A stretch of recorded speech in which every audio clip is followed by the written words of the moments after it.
Good morning and welcome to Weather HQ. I'm Mai Rodriguez. Paolo is out today, so I'm sitting in for him. Let's go to today's headlines.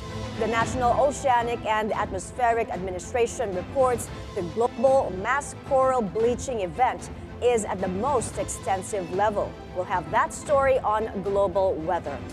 The Piñas-Parañaque Wetland Park is the first critical habitat established in the country. We'll get to know more about its importance in the community as we talk to a group working on wetlands conservation later in the show. Two Filipina conservationists and the co-founders of the Masungi Geo Reserve make it to Time Magazine's Next Generation Leaders for this year. And Stargazers capture the beauty of last night's supermoon.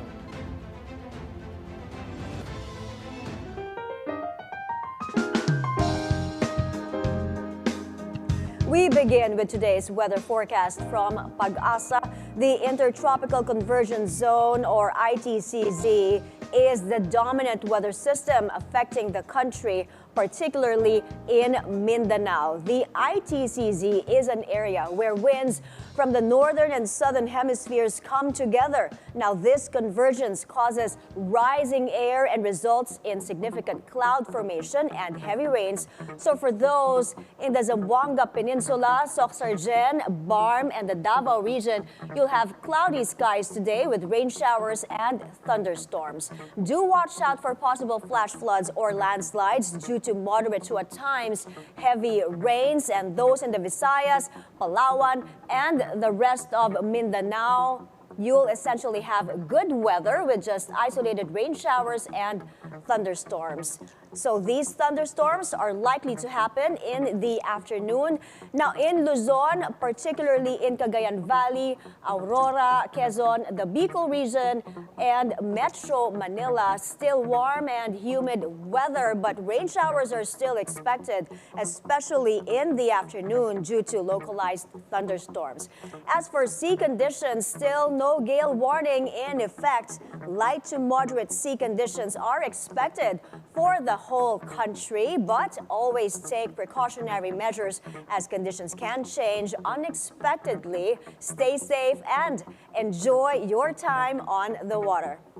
Now let's take a look at weather conditions and expected temperatures in Luzon, Visayas, and Mindanao. Starting with Luzon, now most of the region will have warm and humid weather due to winds coming from the east. This will be felt in Lawag, Tuguegarao, Olongapo, Metro Manila, and Legazpi City, with only a 10 to 20% chance of rain in these areas, and temperatures will range from 24 to 33 degrees Celsius. Now in Baguio City and Tagaytay, temperatures will be a bit lower, of course. Temperatures in Baguio City will vary from 17 to 23 degrees Celsius, while in Tagaytay, it ranges from 23 to 31 degrees Celsius. Now, those in Puerto Princesa expect cloudy skies with rain showers and thunderstorms, but still warm over there. Temperatures will reach up to 32 degrees Celsius. Now let's move to the Visayas. Generally fair weather over there, particularly in Bacolod, Iloilo, Metro Cebu, and in Tacloban. There is a 60% chance of rain in these areas, and temperatures range from 26 to 33 degrees Celsius or 32 degrees Celsius in Iloilo and Bacolod City. In Mindanao, due to the ITCZ, residents in Zamboanga and Metro Davao will experience cloudy skies with rain showers and thunderstorms. A different situation in Cagayan de Oro, partly cloudy skies with chances of thunderstorms are expected to prevail. Temperatures in these areas could reach up to 32 degrees. That's in Cagayan de Oro, Metro Davao, and Zamboanga. Ensure that you're properly hydrated and maintain a cool environment wherever you are. So monitoring local weather forecasts is recommended as weather conditions have the potential to change. And thank God it's Friday. Let's see if the weather will be suitable for your weekend plans. Here's a 3-day forecast from Pag-asa here in Metro Manila. Expect generally fair weather conditions for the next 3 days. Those who are coming to the Metro, you might want to check out Manila Fame. You can still catch this trade show until tomorrow. Make sure you dress appropriately. It's going to be warm as temperatures in the coming days are expected to reach up to 32 degrees Celsius. That's until Monday. Maayong buntag, Metro Cebu. Generally fair weather conditions are expected this weekend with temperatures ranging from 25 or 26 to 31 degrees Celsius and 32 degrees Celsius on Sunday. You might want to visit the Kawasan Falls and swim in its cold waters to cool down. Enjoy your weekend because come Monday, expect some rain showers and thunderstorms. And remember, wherever you go, it's important to be weather ready. Now let's head to the southern city of Metro Davao. Some good news. Expect generally clear weather tomorrow until Sunday with only a slight chance of rain. On Monday, though, it's back to cloudy skies with possible rain showers and thunderstorms. Still be alert for possible flash floods during these intense thunderstorms. Still in Mindanao, not looking very good in Maguindanao del Sur. The number of evacuees in Mamasapano has risen to 1,600 families from 8 barangays affected by heavy rains and flooding. The Municipal Disaster Risk Reduction and Management Office says 80 hectares of farmland are also flooded. In Piquet, North Cotabato, relief operations continue for the 500 families affected by floods. A state of calamity was declared yesterday in the municipality, and afternoon classes were also suspended. Coming up, we'll talk about Philippine wetlands and its importance in the community. Keep it here on BNC, the Billionario News Channel.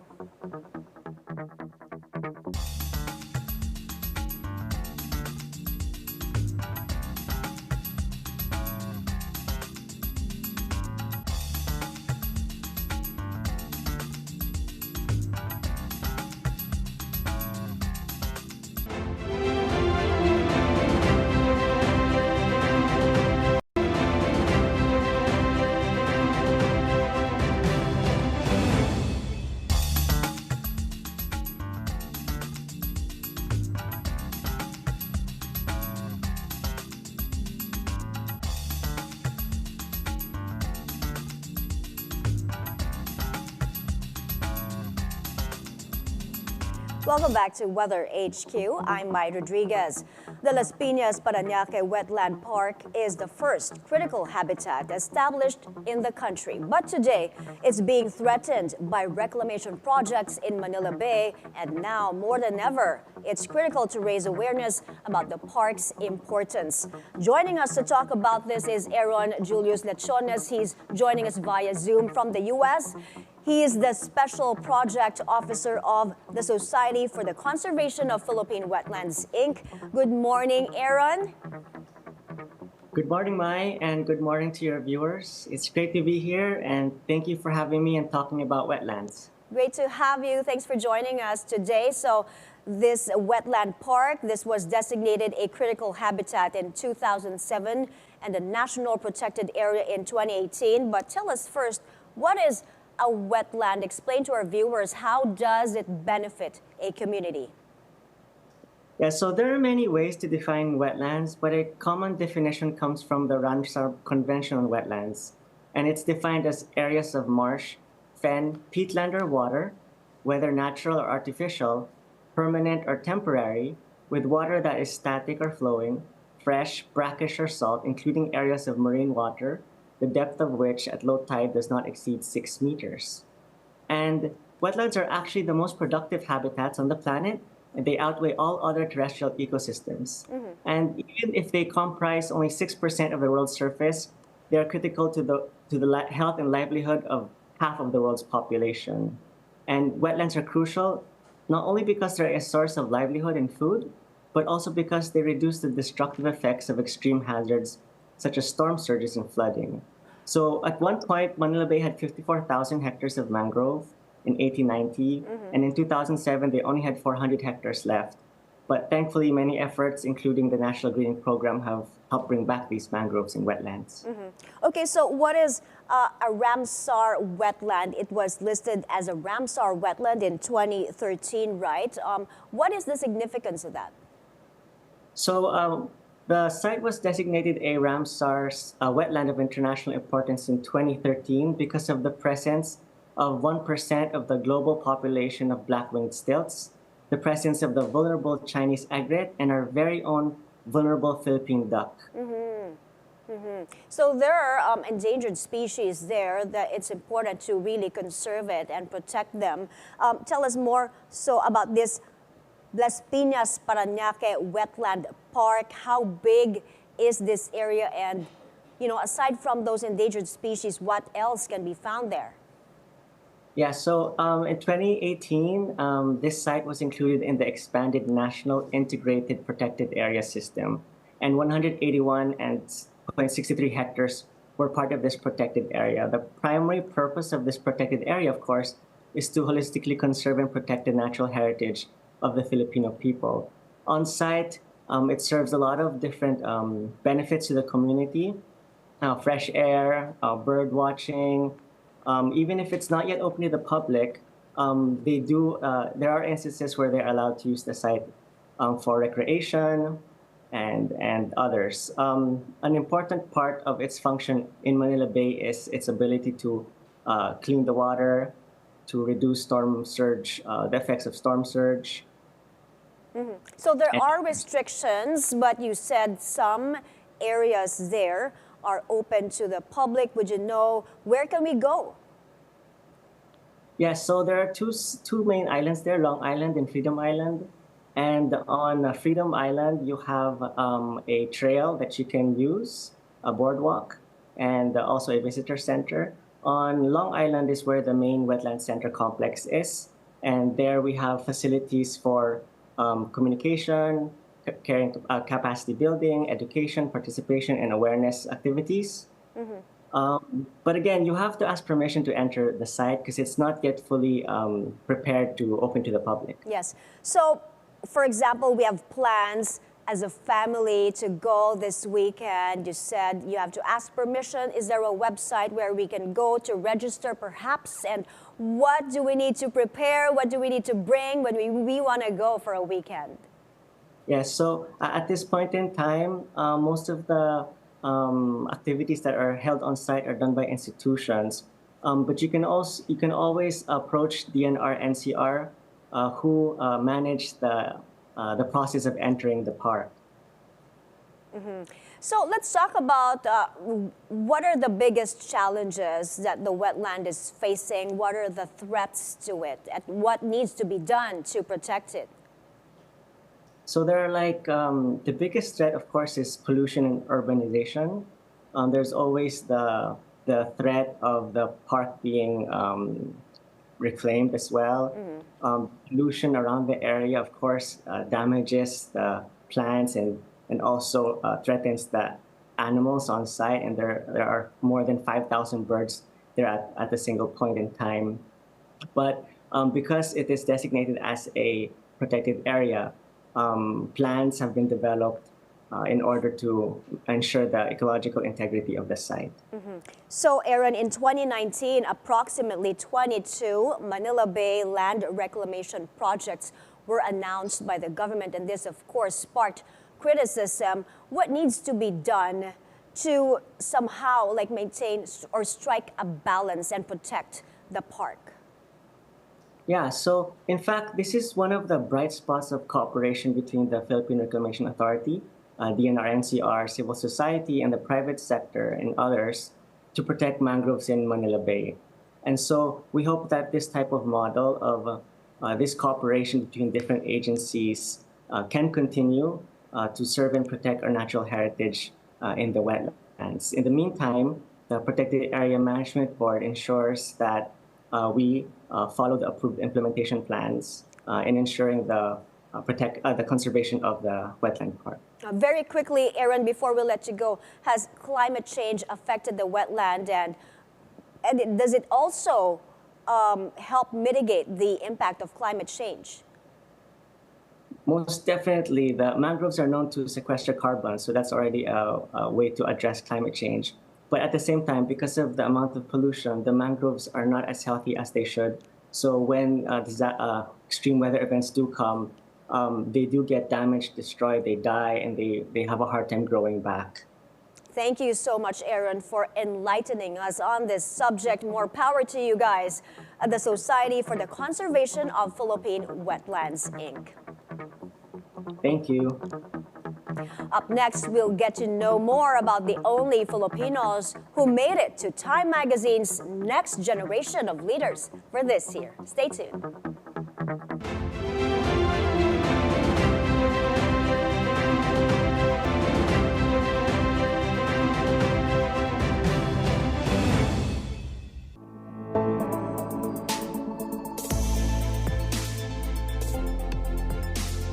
And you're back on Weather HQ. The U.S. National Oceanic and Atmospheric Administration reports the global mass coral bleaching event has become the most extensive on record. It says that 77% of coral reef areas are experiencing bleaching level heat stress since February 2023.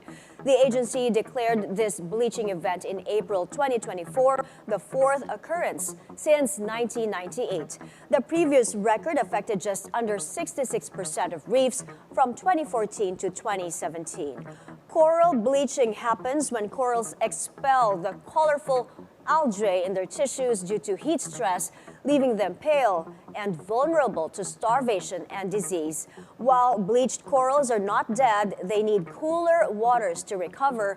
Researchers predicted that reefs could face significant loss at 1.5 degrees Celsius of global warming, where up to 90% of reefs would be lost. The recent bleaching suggests they may have already crossed a critical threshold at just 1.3 degrees Celsius. This has serious implications for ocean health, fisheries, and tourism, with reefs estimated to provide about $2.7 trillion in goods and services annually. A significant drop in the Paraguay River reaching a record low this month. Droughts in Brazil intensifying tensions between local fishers and rice farmers over water usage in a southern wetland area bordering Argentina. They argue that water-intensive rice farming is exacerbating low water levels linked to climate change. The Environment Ministry indicated that insufficient rainfall and upstream conditions in Brazil are causing low water levels. The country cultivates 175,000 hectares of rice, producing about 1.5 million metric tons, with 2023 exports valued at $400 million. The Paraguay River hit a record low on October 11 but showed slight improvement afterwards, though forecasts suggest it will remain low until year-end. Now, based on global forecasts, Paraguay will experience cloudy skies with rain showers and thunderstorms until tomorrow. Now, come Sunday and Monday, the sun will show up again and bring partly cloudy skies. Temperatures from today until tomorrow range from 19 to 29 degrees Celsius, while on Sunday until Monday it will be from 21 to 32 degrees Celsius. Filipina conservationists Anne and Billy Dumaliang, co-founders of the Masungi Geo Reserve, have been named among Time Magazine's Next Generation Leaders of 2024. They are the only Filipinos on the list. Blazers, which include figures like actress Nicola Cauclun and Olympian Simone Manuel. Time highlights the sisters' resilience against threats from property developers, poachers, and the government in their efforts to protect the Masungi area. Despite challenges, they remain committed to renegotiating with the government while also preparing for legal battles. and emphasized that the recognition represents the collective efforts of those fighting for environmental protection.